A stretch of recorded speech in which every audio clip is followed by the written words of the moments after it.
tonight on NewsCenter. President Park is in Mexico City tonight on the second leg of her 8-day tour of North America. Her key focus there, expanding cultural as well as economic ties between the two countries. Who will be the swing voters in 2016? Poll data suggests young Koreans in their 20s could play a key role in the upcoming parliamentary election here in this country. And the Panama Papers leak spells danger for offshore tax havens. Implicated are big-name world leaders, business tycoons, amongst them some Korean names as well. NewsCenter begins right now.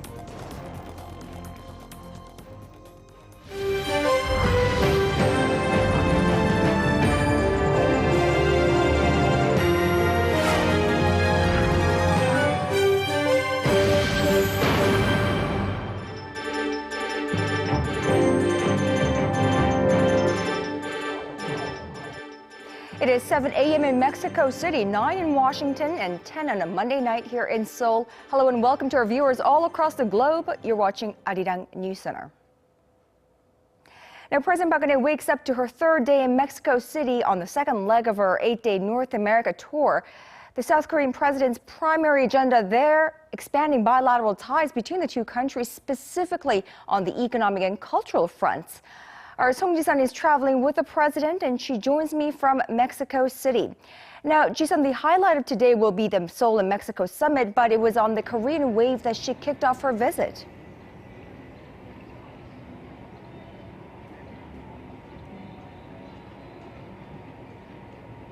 Hello, Gangwon-do. President Park's business in Mexico began with culture aimed at promoting the Korean wave at the center of Latin America's Hallyu Syndrome. The 3,200 seats in Mexico's Metropolitan Theater are all taken by local fans of Korean culture. Korea's traditional song Arirang is remixed into a medley and co-performed by a contemporary Kugak orchestra and a local band. A dynamic Taekwondo demonstration excites athletes and fans in a country with 2 million practitioners.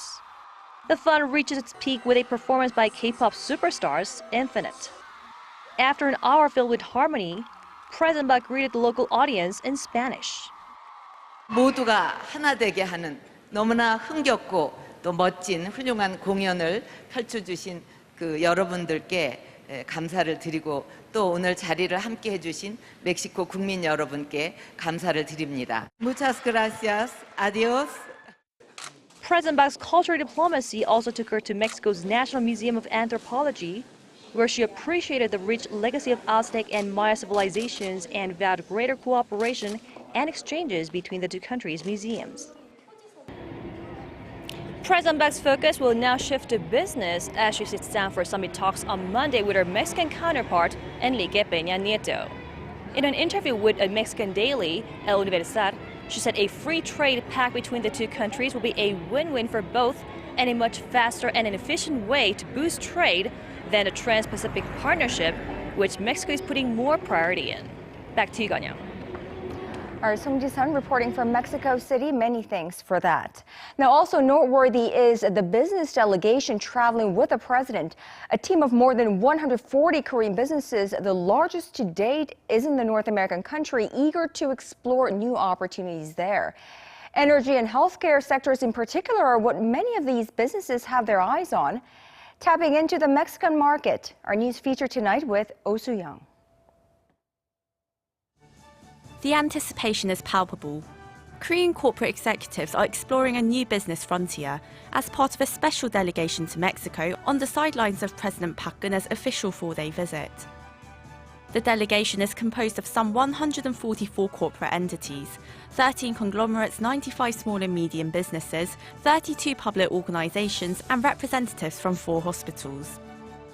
The delegation mostly consists of small and medium-sized businesses. Considering Mexico's relatively lower living and labor costs, entering the market offers greater opportunities for SMEs. At a business forum on Monday, participants will receive one-on-one consultations on potential ventures in the local market and have opportunities to network with Mexican companies.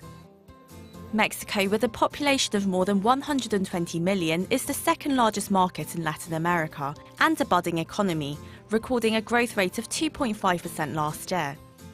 Growth is projected to increase to 4% a year by 2018.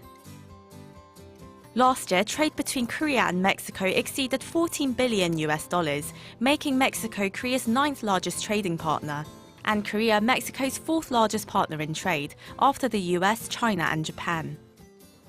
Through this business forum, the Korean government seeks to broaden market opportunities in new high-value-added industries.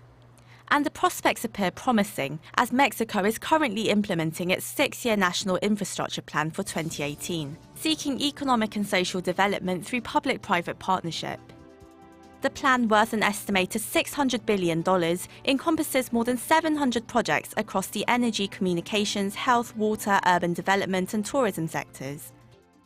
Taking up more than half of the government's budget, the energy sector will account for more than 120 projects in oil, gas, electricity and renewable energy. To address these needs, Korea's delegation includes a wide array of energy companies, from Korea's main electric utility firm to small solar power enterprises. Another promising sector is the medical devices market, as improvement in healthcare infrastructure is high on the government's development agenda. Mexico's healthcare infrastructure has enormous growth potential, so there are huge expectations for that market. As a high value-added industry, medical devices are an attractive export option for Korea. If intergovernmental agreements allow superior Korean products to enter the market, it will help vitalize our economy. Representatives from some 20 medical businesses, including medical equipment companies and 4 large hospitals in Korea, are part of the delegation. Along with the meeting of heads of state, Korea's presidential office of Cheongwade says that business expedition is expected to help Korean companies grasp opportunities in national infrastructure projects and new growing industries, as well as remove business barriers in the local market. Experts say the expected benefits for Korea go beyond Mexican borders. Mexico presents a solid footing for entry into the greater Latin American market. Also, as Mexico is part of NAFTA, it provides an opportunity for Korea's SMEs, in particular, to enter the U.S. market. Another possible benefit from deeper trade relations is that Korea's membership in the Trans-Pacific Partnership will be more viable, as Mexico is a member. Last year, President Park visited 4 Latin American countries, holding similar business forums in Colombia, Peru, Chile and Brazil. But with the largest ever delegation taking part this year, expectations are even greater. Oh Soo-young, Arirang News. Well, not only is it the Mexican market that President Park has her eyes on, but she hopes Mexico could serve as a gateway for Korean businesses to tap into Central and South American markets. Our Kim Ji-yeon looks into the Latin American market as a whole and the potential for Korean firms to expand their market presence there. With the slowdown in China, Korea's largest trading partner, Seoul is turning toward new areas for growth, including markets in Latin America. Since the 2000s, Korea's trade with the region has been gradually increasing, amounting to $51.9 billion in 2015, accounting for nearly 5% of Korea's total trade. Korea mainly exports automobiles, cosmetics, and IT products, while importing commodities and raw materials from the region. With this in mind, Kwon Gi-soo, a research fellow at the Korea Institute for International Economic Policy, head of its Americas team, says President Park Geun-hye's visit to Mexico may be an important step forward in further tapping into the Latin American market. Mexico is a gateway for Korean companies to enter into the American market due to its geographical position that connects it to Americas. But despite the region's high growth potential, the Korea-Mexico FTA has been up until now at a standstill, so President Park's visit to Mexico is expected to resolve some of the barriers for a bilateral FTA. Latin America is one of the fastest growing regions when it comes to investment from Korean companies, surpassing $4.5 billion last year. Korea signed a free trade agreement with Chile in 2002 and is looking to ink another FTA deal with Ecuador this year. Kim Ji-yeon, Arirang News.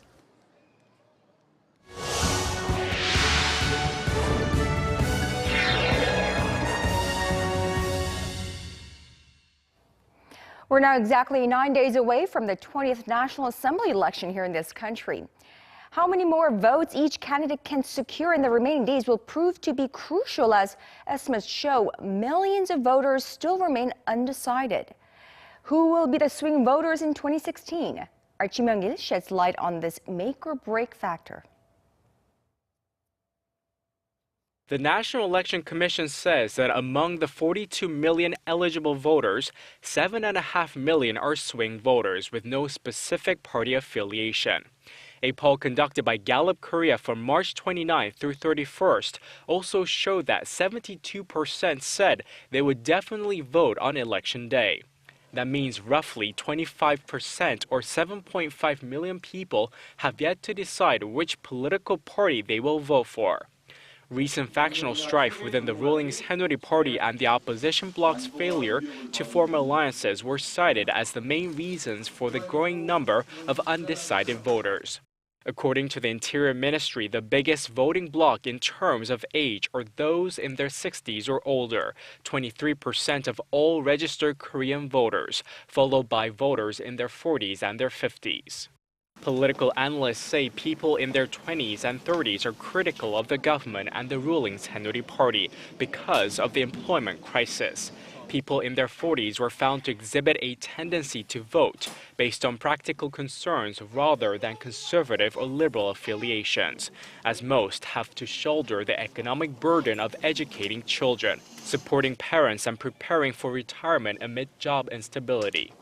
However, people in their 50s and 60s that are economically stable tend to back the Conservative Party. Despite that fact, political parties generally devise campaign pledges targeting voters in their 20s or 30s or 50s and 60s, rarely coming out with strategies targeting people in their 40s. Kim Young-git, Arirang News. Well, continuing with our election series, in this installment, we break down constituencies in the nation's central regions. Here's our Park Ji-won with the second of our four-part special. Korea's central region includes cities like Daejeon and the administrative center Sejong, Chungcheong-do province, as well as eastern Gangwon-do province. Together, they represent 35 parliamentary seats this election, or slightly less than 14% of the total 253 local seats. Despite a relatively small share of the total seats, these regions are often considered influential and unpredictable because of no clear political inclination like other provinces such as the left-leaning Jeollado province and conservative stronghold Gyeongsang-do province. Back in 2012, the ruling conservative Saenuri Party fared better by taking 12 seats at that time compared to the main opposition party's 9 seats in the cities of Daejeon, Sejong, and Chungcheong-do. The other 3 seats went to the Chungcheong-do-based conservative minority party, which no longer exists. With no parties representing Chungcheong-do province this time around, recent polls indicate that the ruling Saenuri Party will win 13 out of 19 constituencies.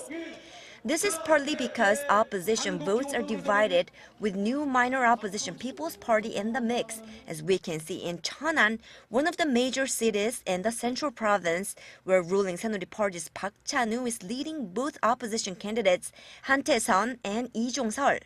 But the main opposition Minju Party has been enjoying a strong showing in the 1.5 million strong city of Daejeon, where the Liberal Party is expected to win 4 seats out of 7 constituencies.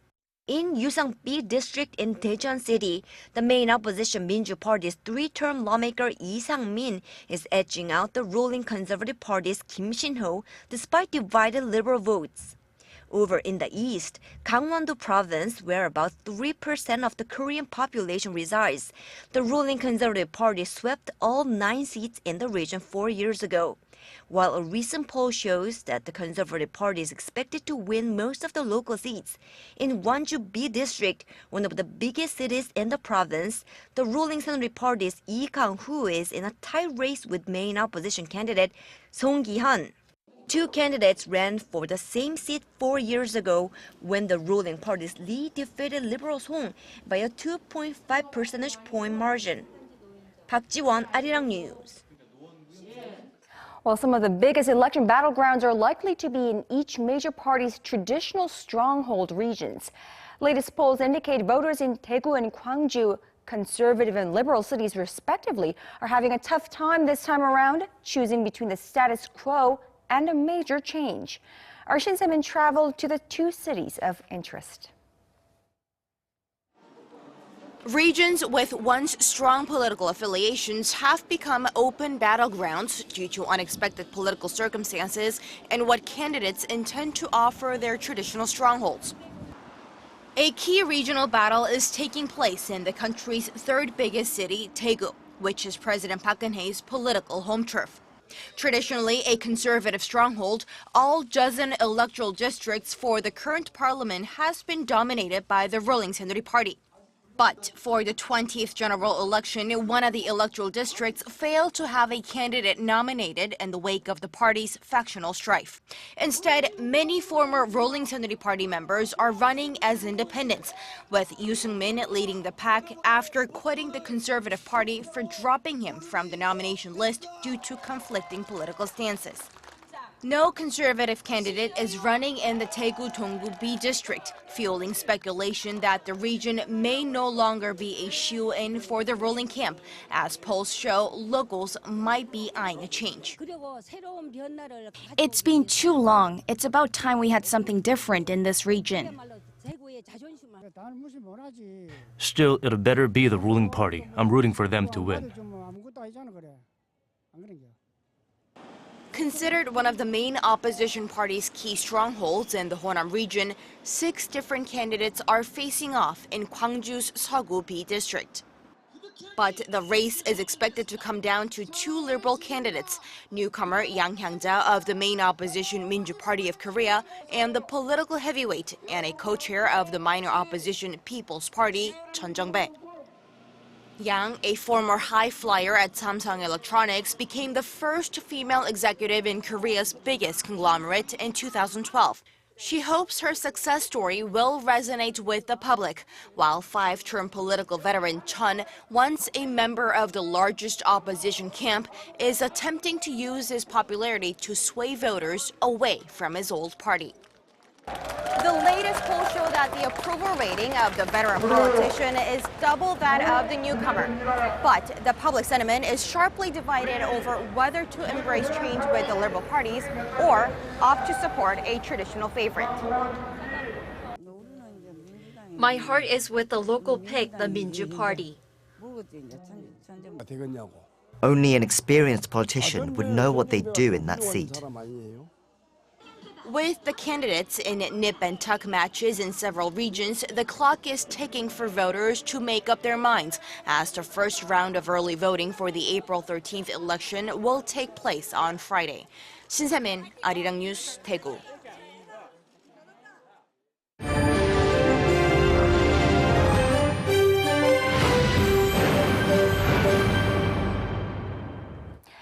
The anonymous leak Sunday of 11.5 million confidential documents belonging to a law firm in Panama detailing how rich, famous, and powerful people hid their wealth raises fresh questions about global financial regulation. Well, the Panama Papers show how 140 politicians from more than 50 countries, including 72 current or former heads of state, have links to this Panamanian law firm. Hwang Ho-jun reports. One of the biggest data leaks in history has exposed the details of offshore accounts held by current and former world leaders, including the President of Argentina and Iceland's Prime Minister. 11.5 million documents were leaked from the very secretive Panamanian law firm Mossack Fonseca, a company notorious for providing tricks of the trade to the super rich, helping them launder money and avoid taxation. The files passed to a German newspaper and were later shared with the International Consortium of Investigative Journalists, a non-profit media organization based in Washington. Dubbed the Panama Papers Project, the ICIJ's expose also reveals a suspected $2 billion money laundering ring linked to associates in Russian President Vladimir Putin's inner circle. Chinese President Xi Jinping, who has pushed anti-corruption efforts in his own country, popped up in the report. According to the files, his brother-in-law established 2 paper companies in the Virgin Islands. Other big names include the King of Saudi Arabia and football great Lionel Messi. There were also files on entertainer Jackie Chan, but like many other of Mossack Fonseca's clients, no evidence of wrongdoing was found. The Korea Center for Investigative Journalism also confirmed that Roh Jae-hoon, the eldest son of former South Korean President Roh Tae-woo, was listed in the report as having set up 3 paper companies in the Virgin Islands. He is among 195 Korean names with Korean addresses that were found within the data. We can't just generalize all of these people as being involved in illegal activities. Once we confirm that a person did indeed do something illegal and is a public figure, we would consider that information newsworthy and make it public. The KCIJ says it plans on carrying out further investigations and will accordingly publish names on the list once allegations are confirmed. Hwang Ho-jun, Arirang News. It's been about a month now since the UN Security Council implemented its toughest ever sanctions on North Korea over that regime's latest nuclear and missile tests. Pyongyang has been responding to the sanctions resolution with more belligerent rhetoric and small-scale provocations. But for the first time, it's hinted at dialogue with the U.S. Kwon So-ah reports. North Korea has denounced the UN Security Council's resolution as anachronistic and self-destructive, saying it only serves to make North Korea even stronger and more self-dependent. This latest statement came through its National Defense Commission Sunday, which released its second statement on the matter since the unprecedented sanctions took effect in March. The commission also criticized the ongoing South Korea-U.S. joint military exercises. What's different this time is that North Korea seems to be seeking dialogue with Washington, as it urged the U.S. to come up with a solution to ease tension on the Korean peninsula, but through negotiations rather than sanctions and military threats. The South Korean government dismissed the remarks Monday and said now is not the time for talks. Right now, we have to focus on sanctioning North Korea for its wrongful acts. Our military and the government are responding in that regard. Some experts point to Washington's past under-the-table discussions with Pyongyang as a sign of its interest in peace talks, but others say a similar move is unlikely. South Korea has been firm on first denuclearizing North Korea, then holding peace talks, pressuring the North with a united international front. As Seoul's close ally, there's a low chance that the U.S. would officially or publicly show its intent for talks with Pyongyang. The expert added the reason why Pyongyang could be considering a conciliatory gesture at this point is to try and tip the scales ahead of its rare Workers' Party Congress in May. Kwon So-ah, Arirang News. So are sanctions proving to be effective on the ground? Our Connie Kim looks into whether these sanctions are hitting where it hurts, as well as how much it may take before the North Korean leadership actually feels the pain from the latest set of sanctions. More than a month has passed since the United Nations imposed the heaviest sanctions on North Korea to date, following its nuclear and long-range ballistic missile tests earlier this year. Many have been wondering about the impact of sanctions on Pyongyang, but South Korea's Unification Ministry says it's too early to assess effectiveness. It seems too early to gauge the effects on North Korea. For example, data on exports and imports is from precisely a month since sanctions were imposed. The North Korean economy is expected to take quite a hit, as 45% of the North's total exports to China include anthracite coal and iron ore, which the UN banned Pyongyang from exporting. In addition, Beijing, North Korea's most important ally, blacklisted 31 North Korean vessels in accordance with the UN Security Council. China's pressure on the North is expected to continue as Chinese President Xi Jinping pledged that Beijing will fully implement North Korea's sanctions during his meeting with his U.S. counterpart Barack Obama at a nuclear summit in Washington last week. North Korea has been defiant and continued its belligerent rhetoric ever since the UN sanctions were announced. Pyongyang fired short and mid-range missiles and continues to jam GPS signals in the south to protest the sanctions slapped on the regime. In a possible indication that the sanctions are taking a toll, the North noted the possibility of a second arduous march, a propaganda campaign used by Pyongyang in the 1990s to overcome famine that killed more than 3 million people. Government officials and experts on North Korea expect it to take at least 3 months for UN sanctions to impact the North Korean economy. Meanwhile, there are reports of North Korean trading companies smuggling cash near the North Korea-China border, indicating loopholes exist in North Korea's sanctions. Connie Kim, Arirang News. North Korea has been upping its threats against the South and launching provocations in recent weeks. As a show of force, the South Korean military held a large-scale artillery firing exercise today. Our national defense correspondent Kim Hyun-bin reports. A North Korean frigate is detected on radar after the order is given. The South Korean Army's K-9 is locked and loaded before being fired.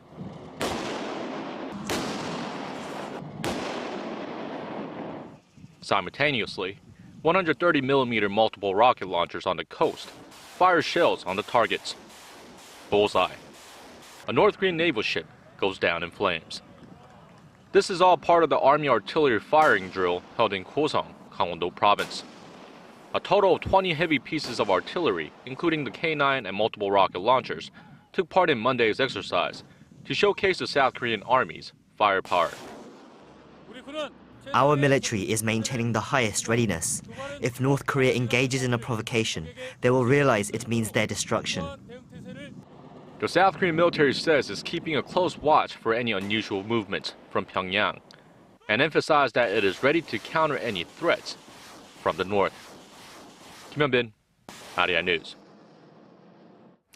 Remember AlphaGo, the artificial intelligence computer that took the world by storm when it proved that it could top a human world champion in the complex game of Baduk or Go. A few weeks since the stunning victory, Korea has announced that it's looking to develop a supercomputer that will be up to 5 times faster than AlphaGo and try to become a global power in that field while it's at it. Our Kwon Jang-ho brings us this report. South Korea's Science Ministry announced on Monday that over the next 10 years, they'll be investing almost $90 million to develop supercomputers that compete with the world's elite. The ministry aims to accomplish this feat by the year 2020, developing a computer that has a processing speed of 1 petaflop. That's a quadrillion operations per second. To put that into context, the average laptop currently has less than 1 teraflop, or 1/1000th of a petaflop. Even the supercomputer behind AlphaGo is only believed to run on 0.2 to 0.3 petaflops. But in the supercomputer game, Korea has a lot of catching up to do. The first petaflop supercomputer was built by IBM in 2008, and currently the fastest is China's Tianhe-2, which can clock over 33 petaflops. Korea has never built a petaflop supercomputer before, but local scientists are confident that once they create one, they will be able to develop a 30 petaflop supercomputer within the next 10 years. But that's only feasible if their government thinks long-term and the funding keeps going for the full 10 years. There are cases where funding stops midway or the plan changes, but as long as nothing unexpected like that happens, then we should be successful. Supercomputers traditionally do not have much commercial value, but they can be important for a company or government to become key players in the technology field. Supercomputers help in the development of servers, PCs, and mobile device technologies. If Korea does not develop and invest in this kind of technology, it could cause difficulties for the country to compete globally in the long run. Kwon Jang-ho, Arirang News. The recent rally in global oil prices is losing steam. In fact, oil hovered around 1-month lows this Monday as investors ditched some of their bullish bets on another price rise, and the chances that top exporters will agree to rein in overproduction appear to fade. Our Hwang Ji-hye with details. The surge in oil seen last month was short-lived after prices tumbled 4% on Friday. West Texas Intermediate fell below the $40 mark to $36.8 a barrel on the New York Mercantile Exchange, marking the lowest settlement since mid-March. The fall came as comments by Deputy Crown Prince of Saudi Arabia fueled concerns about major oil producers failing to agree on limiting their output during a meeting between OPEC and non-OPEC members on April 17th. Prince Mohammed bin Salman said that his country will freeze output only if Iran and other major producers do so as well. While Iran is expected to attend the talks, Bloomberg has reported that the country is unlikely to join a production freeze as it gears up to sell more of its oil now that nuclear-related sanctions against the country have been lifted. Market analysts are keeping a close eye on what may come of the talks later this month, as they believe the outcome will determine whether oil prices surge over $40 a barrel or plunge deeper. They say if major producers agree on a production cap and also signal additional cuts, prices will rise. Apart from Libya, members of the Organization of Petroleum Exporting Countries are set to gather in Doha along with Russia for the meeting. Hwang Jie, Arirang News. For the first time in 15 years, a Japanese training submarine has docked in the Philippines. It's drawing attention as this comes just days after Japan's new national security laws took effect and as China continues to expand its influence in the disputed South China Sea. Bruce Harrison reports. The training submarine Oyashio docks in Subic Bay along with 2 destroyer-class ships. Japan says it's an exercise to train Navy officers, not a message to any country. Tensions in the region have been high amid a number of territorial disputes. The new national security laws came into effect last week and allowed Japan to exercise its right to collective self-defense. It can now fight in foreign wars for the first time since World War II. We need to think about this not just based on Japan's own domestic issues, but we also need to take in the opinions of the countries in Asia through proper discussion and start thinking of what is best. This is what we must do.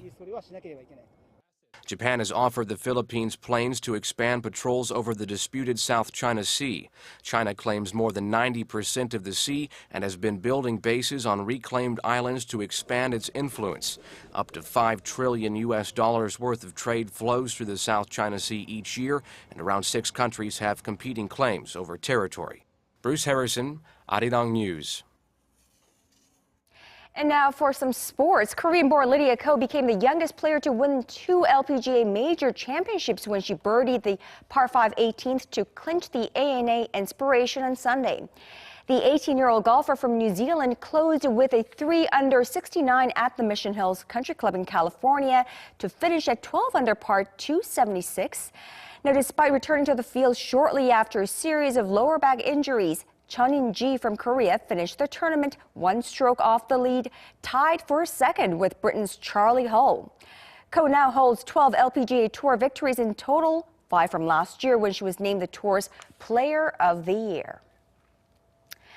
Blooming cherry blossoms tell us spring is finally here. Every year, Korea celebrates the arrival of spring with cherry blossom festivals all across the country.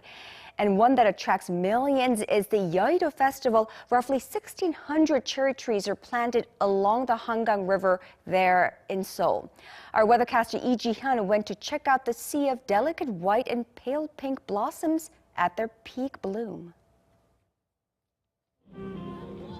The first work week of April kicked off under picture-perfect weather, and the capital is blanketed by beautiful pink and white cherry blossoms just in time for the 2016 Yeouido Cherry Blossom Festival. Now, the cherry blossoms will be in full bloom a couple of days earlier than expected, perhaps by this Thursday. For opening day, the park was already covered with cherry blossoms, and for Cynthias, creating perfect conditions to be with family, friends, and loved ones, sharing great times and taking pictures to capture every moment. It's our first time coming out to the festival. Thankfully, the weather is superb. Perfect conditions to enjoy a spring outing. This spectacular scenery is not only being impressed by Koreans, but foreign visitors are also having a wonderful time. Like compared to Britain, it's just so much bigger, and the blossoms are so beautiful. It's just the scale is so much nicer, you know? And the live music's been phenomenal. Thanks to the relatively mild weather we've had lately, the flowering process was accelerated by 1 day compared to the previous year and comes 8 days earlier than the annual average. The daytime highs in the capital will be about 3 degrees higher than the norm throughout the week. The 2016 Yeouido Cherry Blossom Festival will open till this Sunday. Be sure to come out and take an advantage of Mother Nature's glorious gift to us. I'm Lee Ji-hyun reporting from the 2016 Yeouido Cherry Blossom Festival.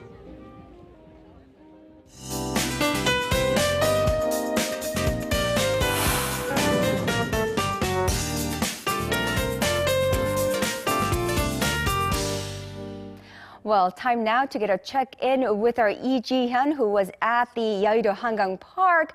Let's go over to our Jihan at the Weather Center. Jihan, it looked absolutely gorgeous out there. The weather was very mild and very nice today. That is right. It was beautiful, but also it was packed with a lot of crowds today. But thankfully, we're going to have this glorious weather conditions throughout the festival. Similar to today, warm and sunny conditions are expected to stick around this week, but some light rain is in the forecast on Thursday. Just beware of big temperature differences between lows and highs and dress accordingly. You might want to have a sweater or a jacket before stepping out. Now, Tuesday is Arbor Day here in Korea. The entire nation will have good air quality tomorrow, but dry weather advisories are still in place across some of the upper regions, including here in Seoul. And temperatures will be similar to today, so let's take a closer look. Daily low here in Seoul will kick off at 5 degrees Celsius, while Busan and Jeju will start out at 10 and 11. And as for the daily highs, it's going to be as mild as today, with Seoul topping out at 19, while Busan and Jeju will see a high of 20 and 17 respectively. Now over in Mexico City, where President Park is currently visiting, summer-like conditions have already set in, with highs that are picking near 30 degrees Celsius. Now that's Korea for you, and here's international weather for viewers around the world.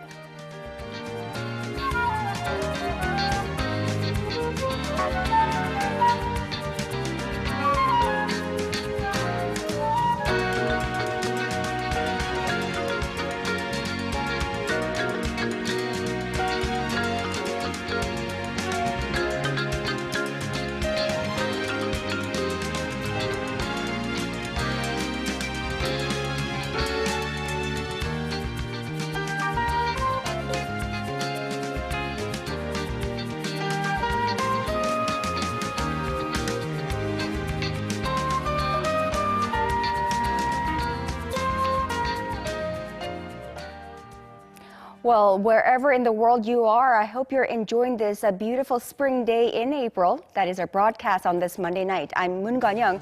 Thank you as always for staying with us. We hope to see you right back here same time tomorrow on NewsCenter.